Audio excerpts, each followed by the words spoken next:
Então a gente vai ver agora os exercícios 02, que são os exercícios na semana 3, tá? A gente vai fazer agora uma série de exercícios para fixar esse conhecimento sobre o que é um vetor, como ele funciona, como é que a gente modifica, e sobre esses tais testes booleanos, né, esses testes lógicos.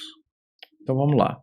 O primeiro exercício que eu quero que vocês façam é modifique o valor específico de um vetor em qualquer posição. Então você vai agora pausar o vídeo, tentar fazer, e em seguida eu vou mostrar aqui para vocês como é que a gente soluciona isso, uma das maneiras de solucionar isso. Ok, então para começar essa função, eu preciso dar um nome para ela. Então o nome que eu vou dar vai ser modVect. Então lembrando, eu dou um nome, eu boto a setinha para indicar, escrevo function. Dentro do function eu vou ter que identificar meus argumentos, aqui entre parênteses. Então se eu quero que ele modifique o valor específico dentro de um vetor, o que é que eu vou ter que receber do meu usuário? Bem, vai ser um vetor. Então eu vou colocar aqui vetor. Eu abro as chaves e fecho as chaves. E tá. Então eu tenho aqui o meu vetor. Eu quero que ele modifique um valor. Então para eu identificar um valor, eu vou ter que dizer qual é a posição dele. Ele quer que seja em qualquer posição. Como ele quer que seja em qualquer posição, eu preciso que a posição também seja um dos meus argumentos. Então eu vou botar aqui, posição. Então vetor, para eu escolher a posição específica de um vetor, eu preciso usar então os colchetes. Vou colocar aqui dentro, posição. Então chama a setinha. E aqui eu vou colocar um valor específico. Então qual vai ser esse valor? Bem, vamos deixar para o meu usuário definir. Específico. Ou então valor.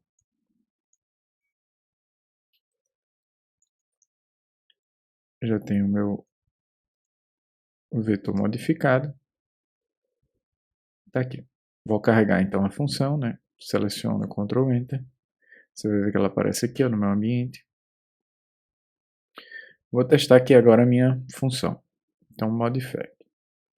Digamos que eu tenho aqui um vetor que vai de 1 a 5. Então, vou chamar aqui ele de vetor 1. Carreguei, ó. Você pode ver aqui o meu vetor. Ele vai de 1 a 5, vou chamar ele aqui. Qual vai ser a minha posição? Eu vou querer então que ele mude a posição 3 e coloque o valor de 10. Você vai ver aqui que na posição 3 ele mudou para o valor 10. Tá? E se isso aqui fosse um outro vetor de outra coisa, chamado, que fosse na verdade 1, 2, 4, 6, 7. Mesma coisa, ele mudou o que está na posição 3 pelo valor 10. Tá? Que antes era 4 aqui. Então ele fixa na posição e não no valor específico e troca pelo valor que você indicou.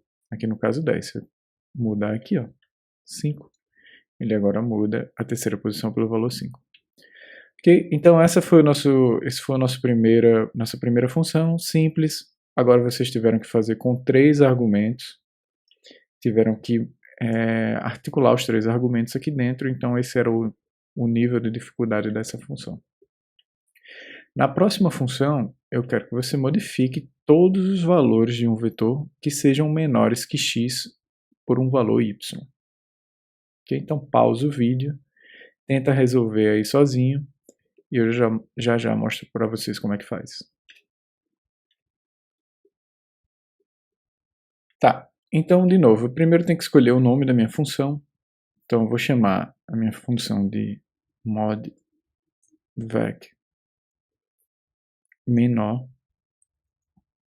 Coloco a setinha para atribuir a função a esse nome.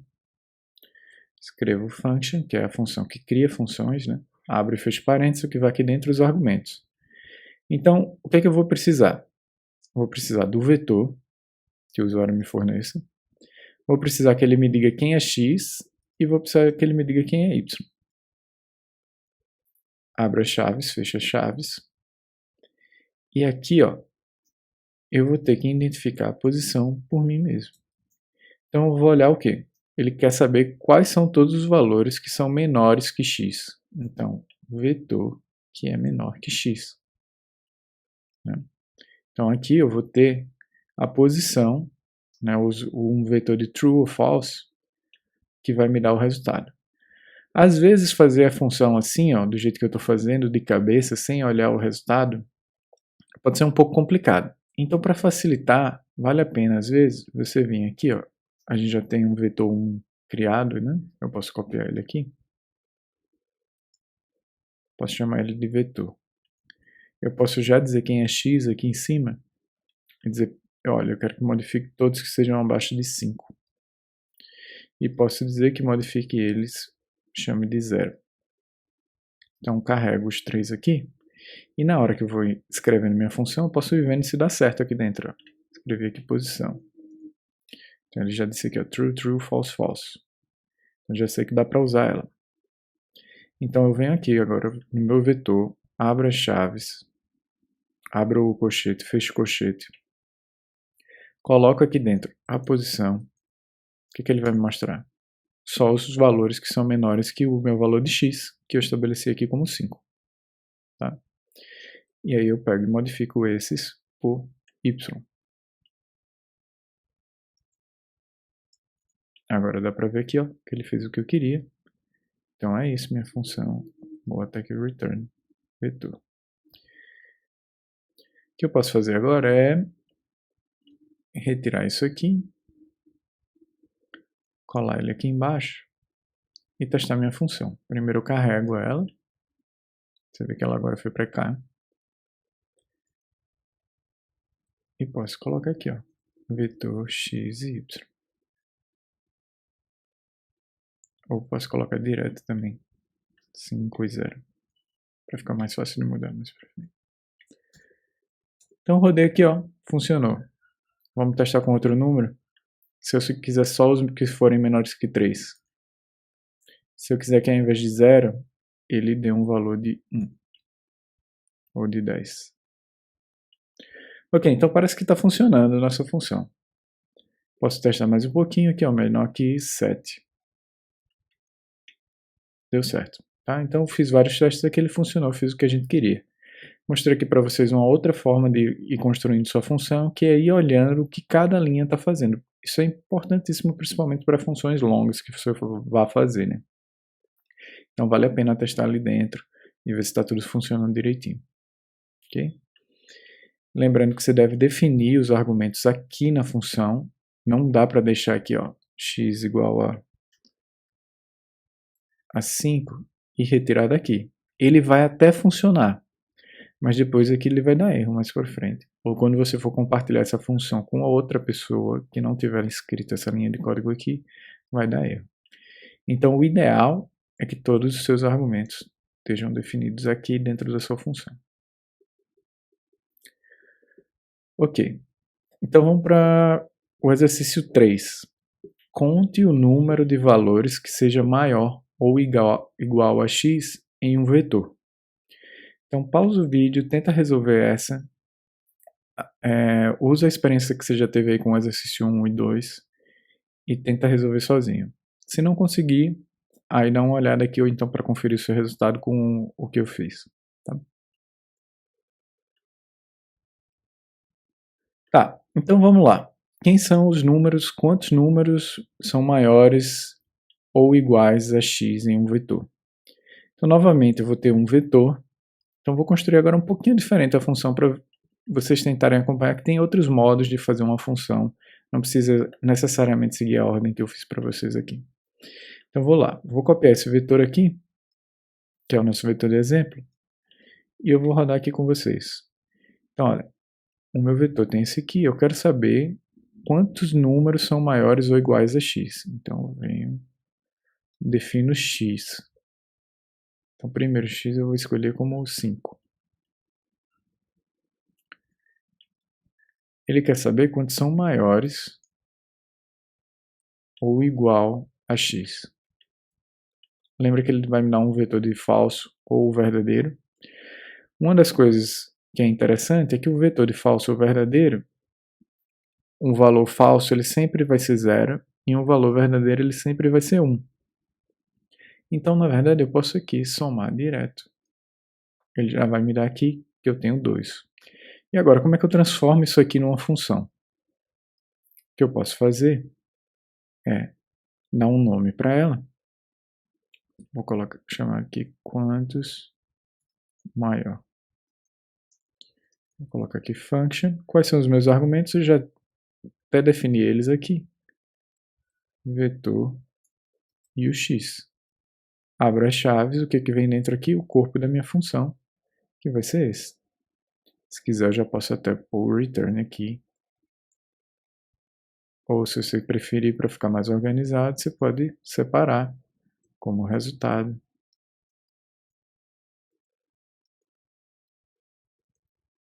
E chamar aqui resultado.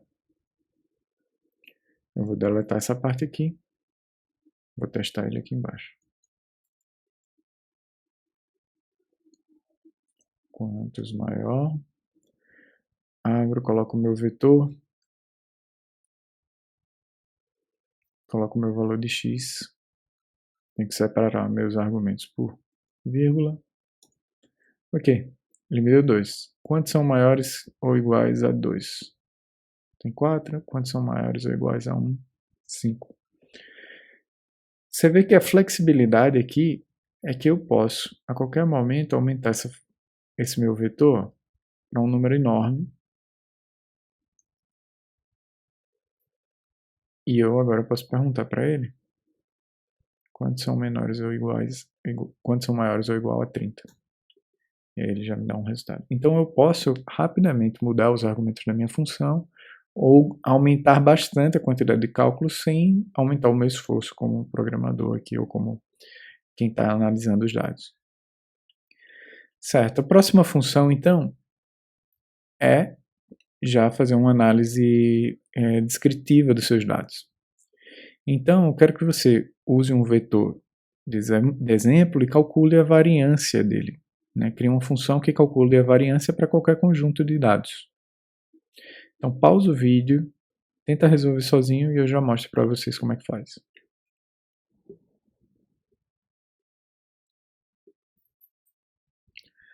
Então pessoal, para resolver essa questão da variância, a primeira coisa que você tem que fazer é olhar qual é a fórmula da variância. Então vai lá, busca no Google, eu já fiz essa busca aqui, vou mostrar para vocês o que eu encontrei. Então essa aqui é a fórmula da variância amostral. Ela muda da variância populacional porque ela inclui esse -1 aqui no N. Tá? Se vocês quiserem saber, vocês podem buscar. Por que essa diferença, vocês podem buscar no Google também.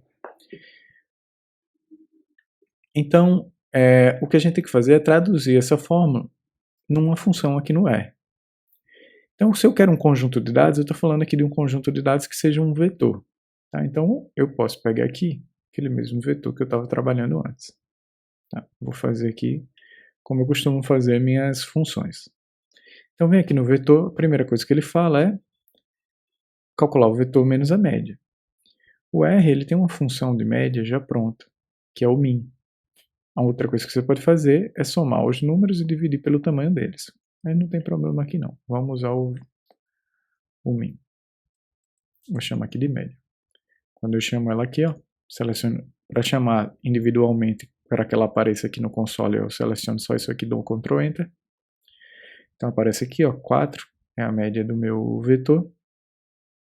O próximo passo que ele pede é elevar isso aqui ao quadrado. Não, perdão. Subtrair cada valor da média. Então vamos lá. Vou chamar de sub. Então vai ser o vetor menos a média. Lembra que na aula passada a gente viu que quando eu faço uma operação de um vetor com um único número, ou um escalar, que a gente costuma chamar na matemática, ele repete essa operação para cada um dos números do vetor. Então, quando eu fizer a subtração, eu tenho, na verdade, um vetor, mas eu tenho números positivos e números negativos. O próximo passo que ele faz é levar esse sub ao quadrado. Então, vou chamar aqui de sub 2. Tá vendo? Ele pega essa subtração de um pelo outro e eleva ao quadrado. Por que ele faz isso?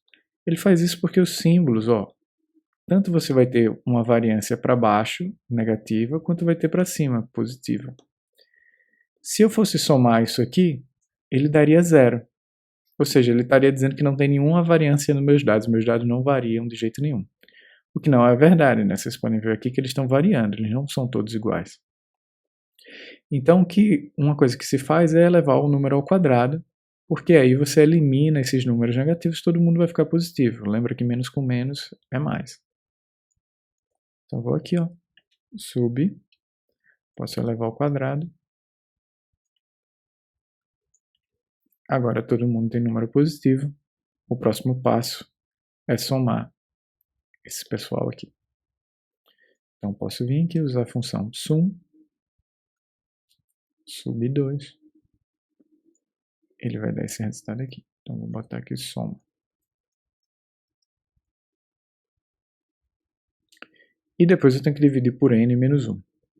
Como é que eu faço isso no R? Eu preciso saber, então, o comprimento do meu conjunto de dados. Para saber esse comprimento, tem uma função que você pode, se você tiver buscado no Google, é a função length. A função length, ela mede o comprimento. Então, eu posso ver o comprimento do meu vetor. Ele vai me dizer que o comprimento é 5.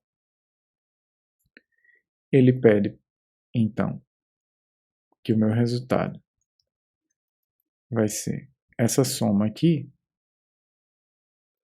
dividido por n menos 1. E eu posso usar o parênteses assim como eu uso na matemática, para dar prioridade a essa operação.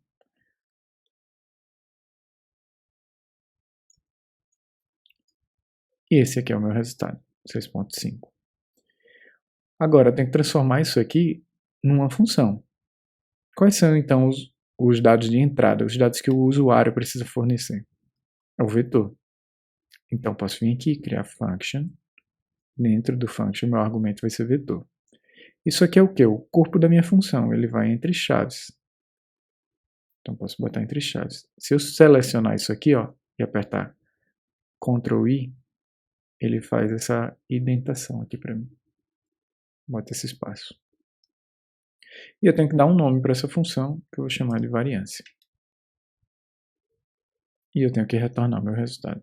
Return resultado. Tá, carreguei minha função, agora eu vou testar ela aqui embaixo. Posso tirar daqui de cima agora o vetor. Posso testar a variância. Esse vetor aqui embaixo. Deu 6,5. Eu posso testar agora com um outro vetor. Vou chamar aqui de vetor 2.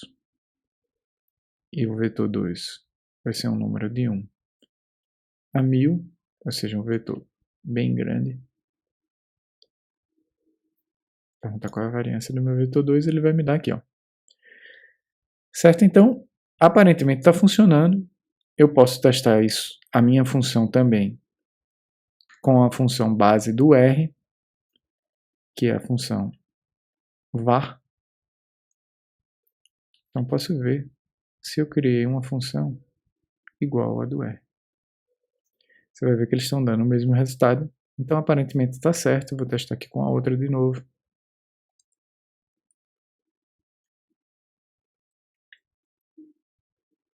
O que deu 6,5. Testar aqui usando a var. 6,5 também. Então, parece que a nossa função deu certo. A gente viu agora uma maneira de testar. Na prática, a gente não vai precisar criar uma função de variância, porque o R já tem uma função de variância, mas ajuda a gente a treinar como funciona, como é que a gente pega uma fórmula e transforma agora já com uma sequência de operações um pouco mais longa e transforma ela na nossa função aqui no R. Tá? Então, se você vê, por exemplo, uma fórmula, alguma coisa que você precisa aplicar o seu conjunto de dados, mas não tem implementado no R, você pode fazer dessa maneira. No próximo, eu quero agora que vocês peguem calcule o desvio padrão para um conjunto de dados. Pode usar até o mesmo exemplo que eu usei aqui. Então, pausa o vídeo, tenta resolver e eu já mostro para vocês agora como é que faz. Tá, então da mesma forma que a gente olhou a variância, eu preciso olhar também a fórmula do desvio padrão. Eu fui lá no Google, Vou mostrar aqui para vocês o resultado. E eu encontrei essa fórmula aqui. Você vê que ela é muito parecida com a fórmula da variância. Ou seja, ela vai calcular a subtração de cada número para a média, elevar ele ao quadrado e vai ter que dividir por n menos 1. Vai ter que somar eles aqui também, né? E com uma única diferença, que ele vai ter que tirar a raiz quadrada. Lembra que na variância a gente eleva aqui ao quadrado? Então esse valor do desvio em relação à média, né, que a variância nos dá, ela está em uma escala diferente da escala original dos dados. O desvio padrão, então, ele padroniza, né, esses dados, essa escala de variância, para a mesma escala dos seus dados originais. Então, basicamente, ele é a raiz quadrada da variância. Então, a gente pode se aproveitar disso aí, que a gente já criou uma função para variância. Então, eu posso chamar aqui o meu dp, né, o meu desvio padrão, vai ser uma função que você vai ter que entrar com um argumento, esse argumento vai ser um vetor. E você pode primeiro calcular a variância. Então, eu vou colocar aqui, vou chamar de vari. Eu vou usar a fórmula da variância que eu já fiz aqui em cima. E vou colocar aqui a variância do vetor. Lembrando então que você pode usar essa função que você acabou de criar, desde que ela esteja carregada já aqui no meu ambiente, dentro de uma outra função. Isso facilita também sua vida para criar funções aninhadas, né, uma na outra. Então, vou calcular aqui a variância e, como a fórmula mostra para a gente, eu vou calcular aqui a raiz quadrada dessa minha variância. A função para a raiz quadrada é o sqrt. Vou abrir, fechar parênteses, vou escrever aqui vari. E esse vai ser o meu resultado. Vou colocar aqui return resultado. Carrego a função, escrevo aqui dp, posso testar aqui no vetor 1 que eu já tinha carregado aqui em cima. Ele vai me dar 2.5. Eu posso usar também para testar a função que o R já tem base para o Standard Deviation, né, o desvio padrão, que é o SD. Então posso testar ela no meu vetor também. Ele deu um valor igual ao meu, então parece estar correto. Posso testar de novo com o vetor 2, como eu tinha testado ali em cima. Deu esse valor de desvio padrão. E aqui eu testo com o SD. Deu igual. Então parece que a minha função está correta. Espero que vocês tenham acertado aí também. Se não, dá uma olhadinha, pausa o vídeo, dá uma olhada, rever, né, o que você fez de errado. Vamos lá, o próximo passo, então, é calcular o erro padrão de um conjunto de dados. Você vai precisar fazer a mesma coisa, vai precisar encontrar a fórmula do erro padrão e criar ela aqui como a gente fez até agora. Tá? Então, pausa o vídeo e tenta fazer isso.